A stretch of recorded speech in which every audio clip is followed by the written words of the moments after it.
Well, I thought I would make one more video before the end of the year, kind of kicks things um, into whatever comes next, whatever may come. But honestly, I've had a hard time contemplating what it is I want to talk about. Um, had a difficulty of really like pinpointing what I think I could say or what I feel needs to be said about um,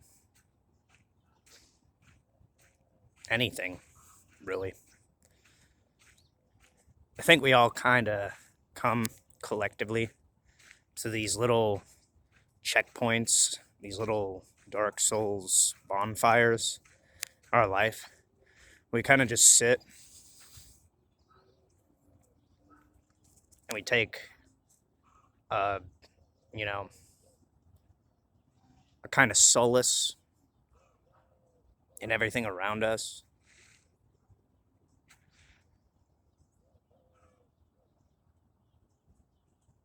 And this silence falls, you know, this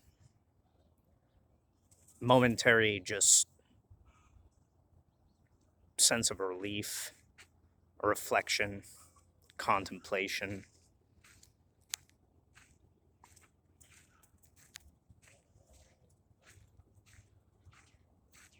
Maybe just the enjoying of the elements, or, you know, at one singular moment of admiring rest.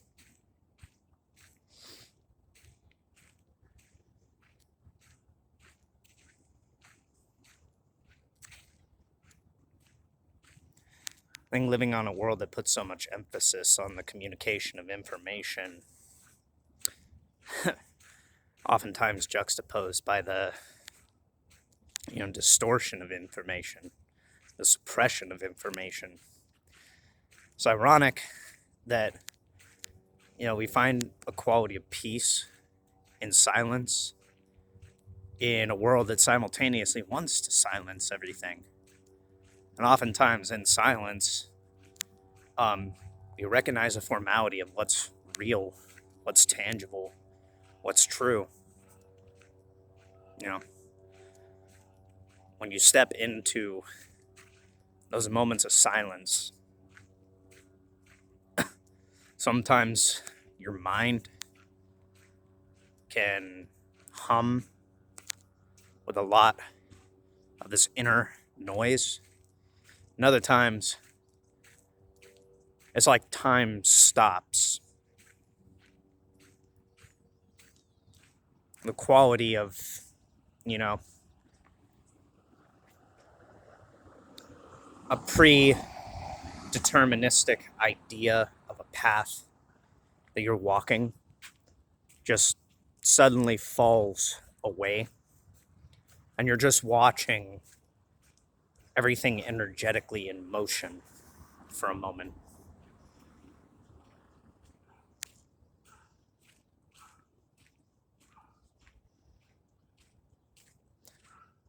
Sometimes I find it ironic that silence doesn't really require any communication of an idea to express it. We're so attached to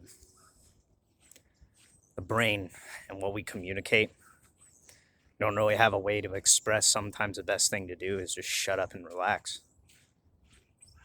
And that can sound counterproductive to a lot of people. Like they're wasting time for all the expression of that being such a precious commodity. How often we root our entire lifetimes in shit we don't actually want to do.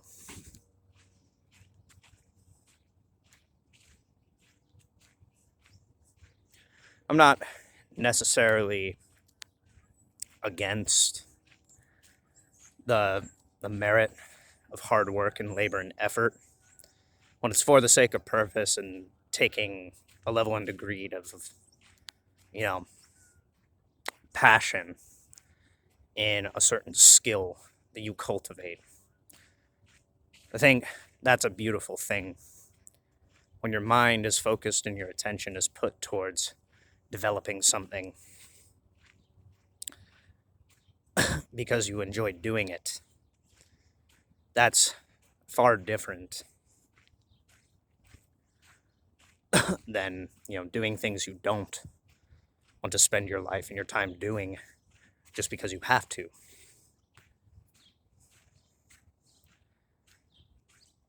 At the same time, I have a little bit of call it Homo Sasquatchus blood in me. There are times where I just walk and sightsee, if it's not evident and obvious by how often these videos show me repeating the same morning routine, taking my dog out, walking behind my neighborhood.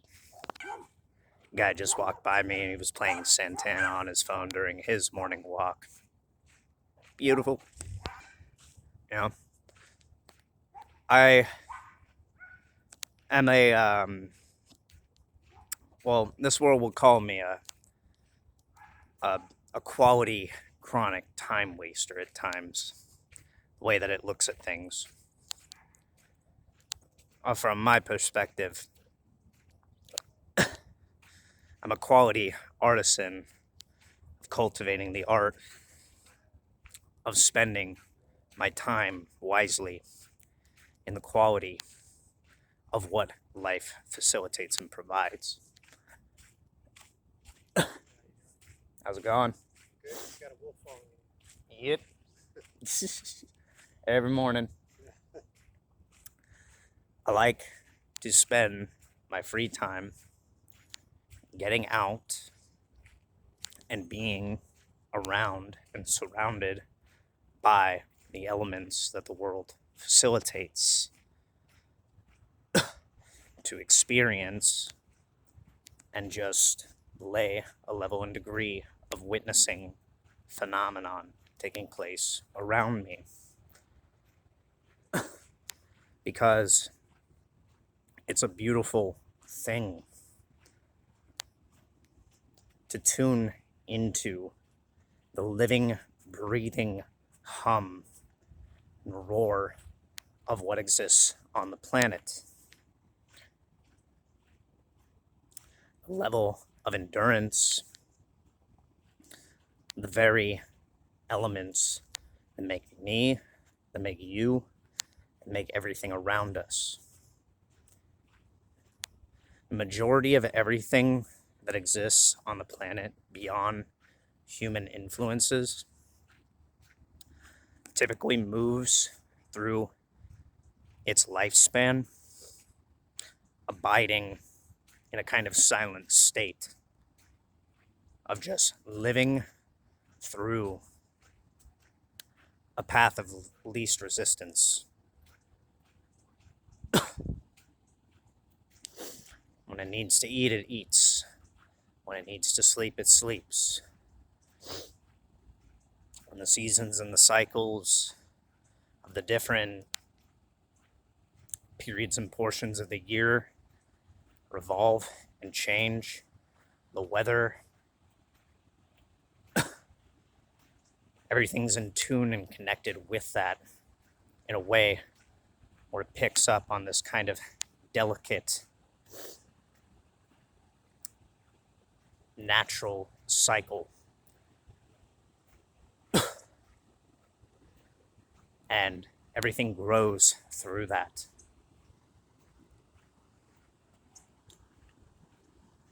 Everything, though chaotic on the surface for how we see it and how we observe and how we witness it, is in a kind of play of balance,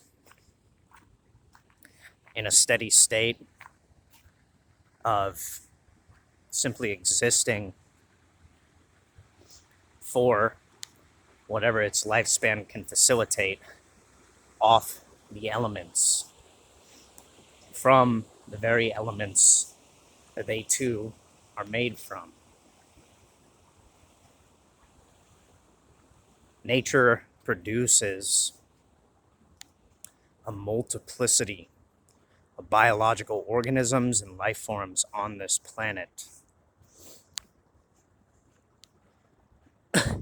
Different shapes, different sizes, different levels and degrees of wit and cunning, spanning millions of years of adaptation, change, evolution, generation upon generation of different beings, different organisms, different life forms,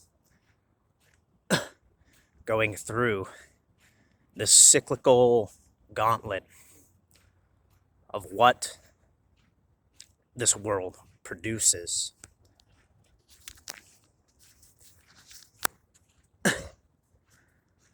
Some go entire vast spans of existing on this planet as the organisms they are without really changing much. Some outlive the lifespans of other creatures tenfold.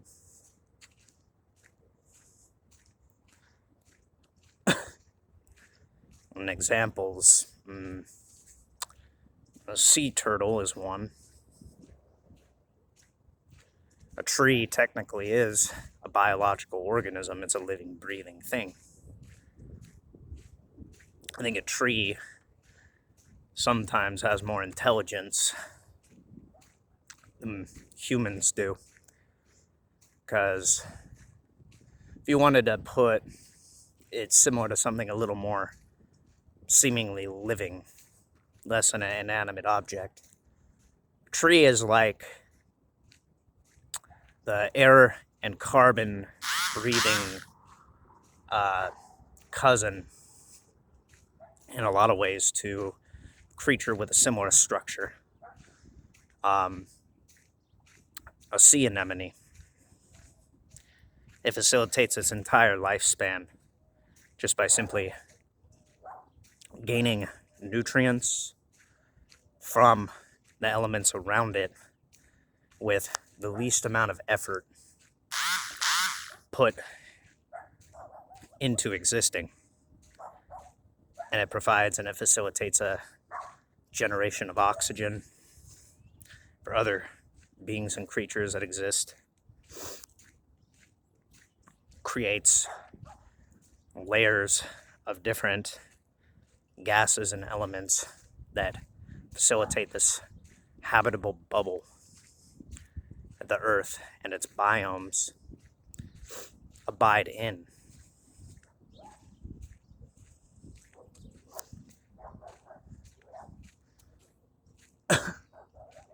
There are a lot of organisms that have lifespans existing anywhere between 10 to 15 years to maybe a week. There are also creatures that exist on the planet that go through states of their development where they morph entirely into different beings, change into different forms. The insect kingdom is a very complex thing. There are creatures, these creepy crawlies as we see them, that exists as our own kind of microcosmic universe of little biological, almost seeming mechanical, but living, breathing beings that act and utilize and live symbiotically with nature in so many different forms and ways. Some learn through their evolution to build systems that facilitate entire colonies. Some have the capacity for essentially either creating from their own biology or taking from what nature provides and facilitates, levels and degrees of tools. Some evolve in certain environments to where their biology has evolved and adapted to creating mimicry in nature to hide and blend in from predators, natural camouflage. Some of them, with the inlaid intelligence of their evolution, even mimic other animals. A defense mechanism that simply was born out of surviving. How does nature, through biology and evolution, create a species that, through no will of its own other than surviving, certain predators pattern and color certain other species with a natural camouflage that mimics and mirrors other species?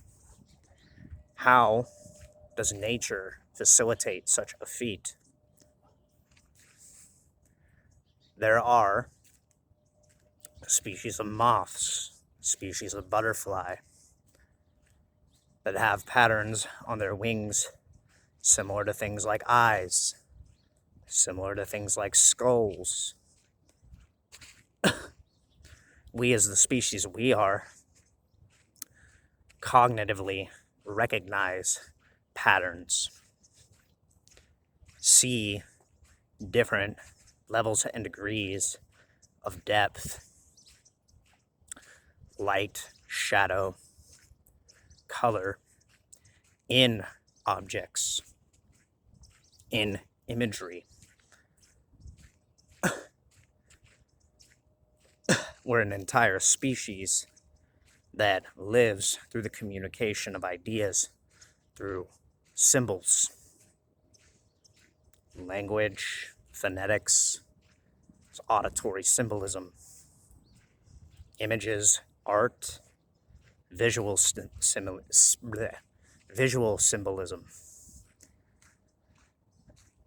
sound, in general, music elicits different emotional patterns and images in the brain.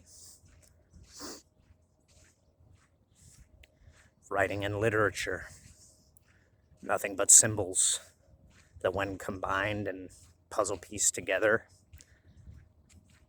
create and elicit a broad spanning dynamic vocabulary that communicate different ideas, tell stories.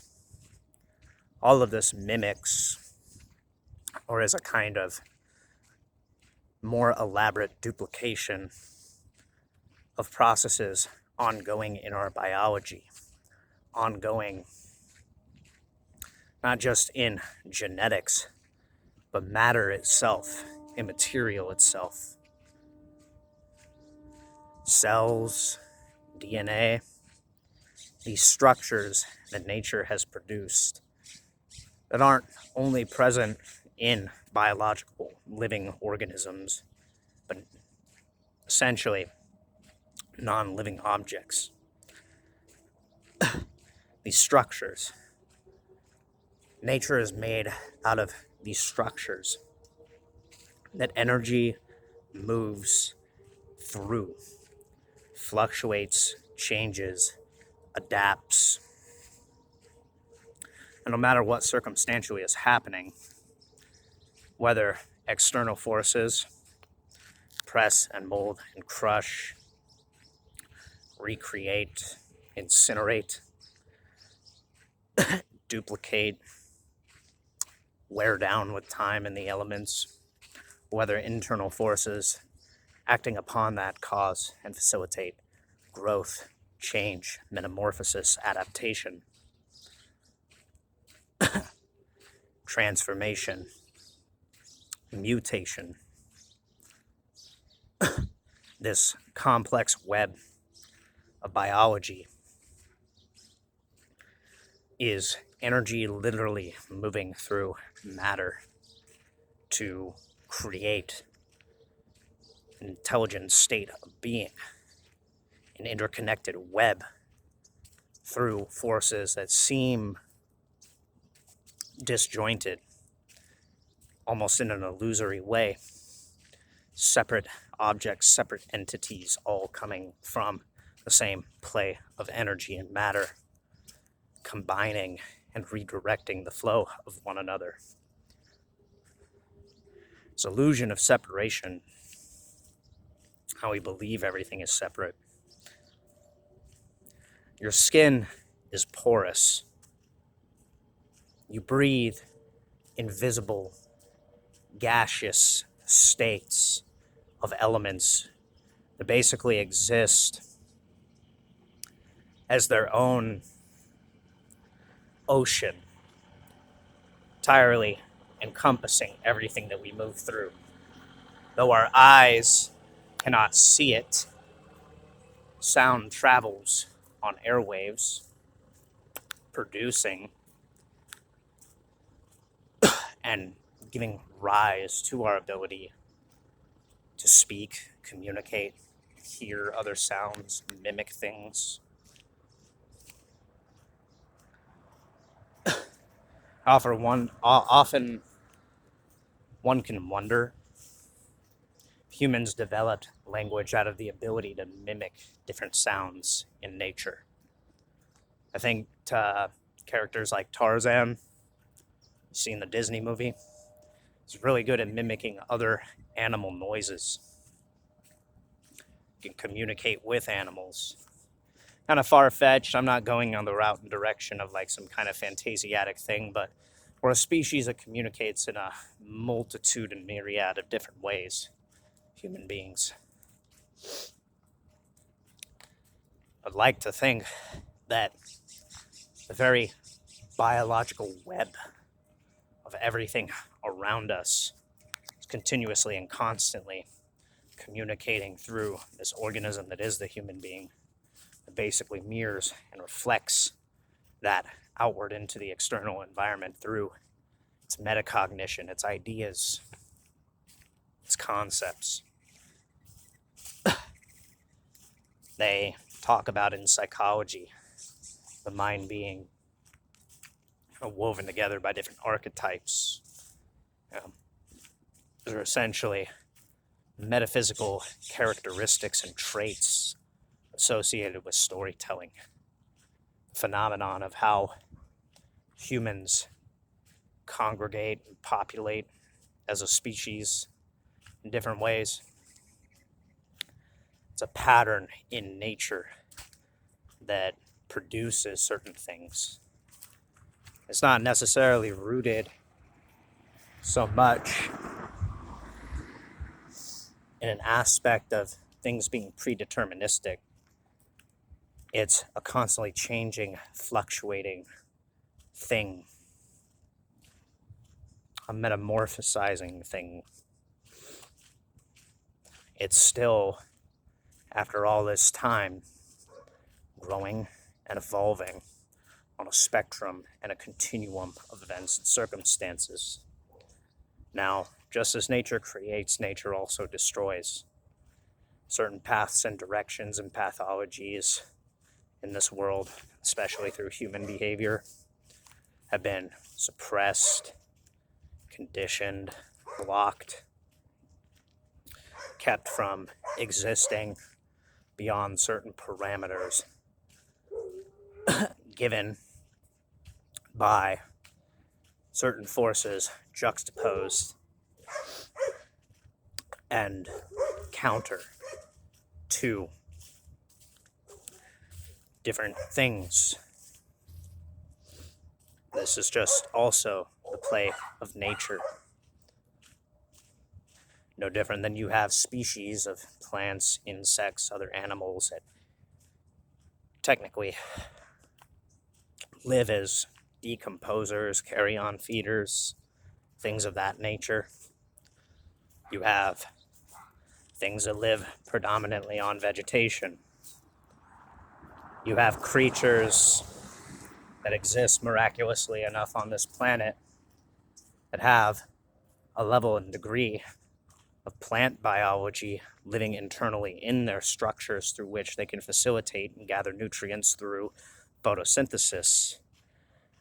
That's an animal biology living symbiotically with plant biology to absorb nutrients and energy.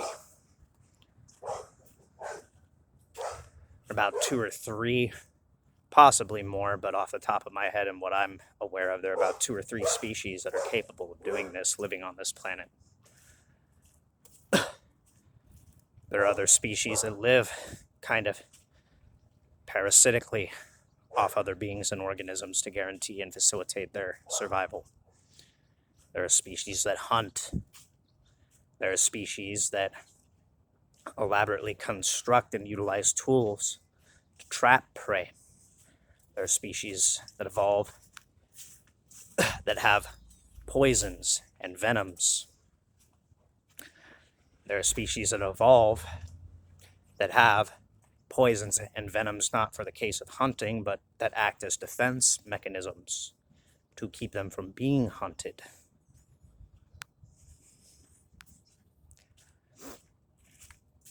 You have species that are capable of very complex, intelligent thinking, that know how to use tools, solve puzzles.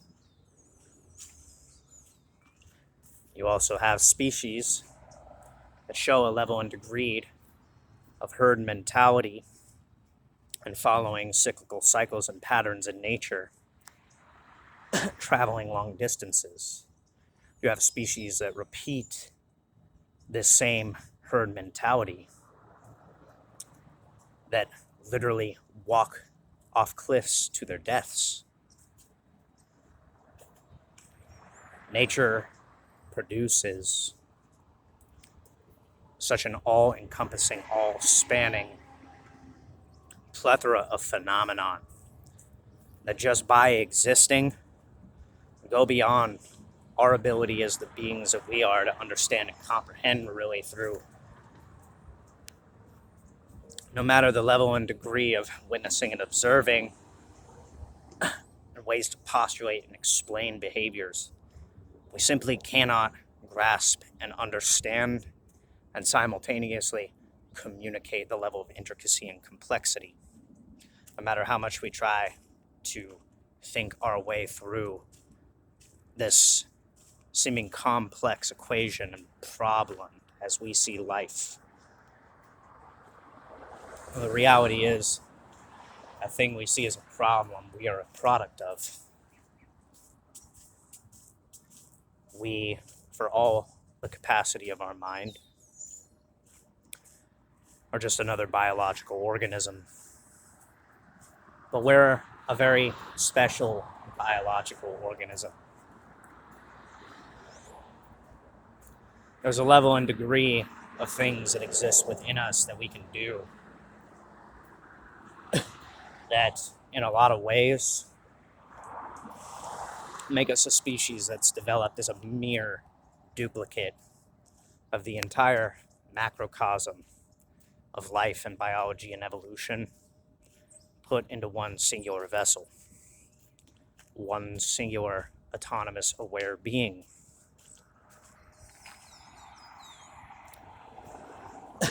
And we mimic and duplicate and create processes and patterns that stem from nature, stem from observing and witnessing other species. We combine that through our very nature, create a species that essentially is a mosaic, a tapestry of these individual forms that all have different pathologies, all have different capacities, all have different adaptations, ways of living and abiding on this planet.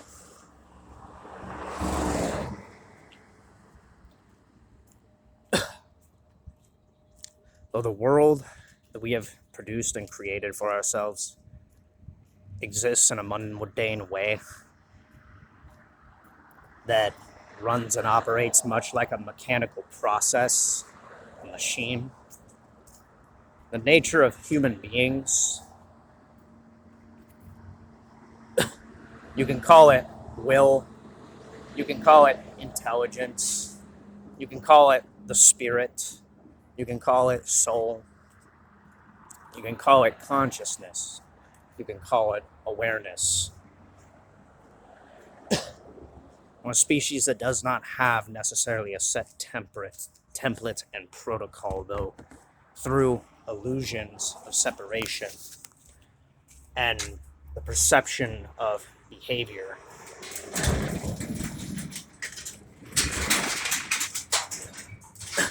through both self and other, we try to maintain a kind of stasis point through which we all abide and communicate in, that creates and facilitates a level and degree of what seems like a comprehensible world. That world is built entirely out of and born out of complexity. And a lot of things beneath its surface, if you observe them for long enough, you'd see they're born out of chaos, madness, a lot of delusion at times. There's order that is born from that untamed soil. This is a mere reflection of the entire process of evolution, growth, how life has always come to change and fluctuate on this planet. And human beings, as the beings that they are, and we want to think they were created for the ideal aspect of having this mind so complex with the capacities that it does. We must be the masters of a process in this world. We must master the process and mirror the process of how life creates and how life designs. We want to control the very storm and the alchemical concoction and cauldron that life is. We attempt to organize an order out of what we see as chaos, some semblance and degree of process that is neat, tidy, explainable. But ironically, we've never been in control of anything.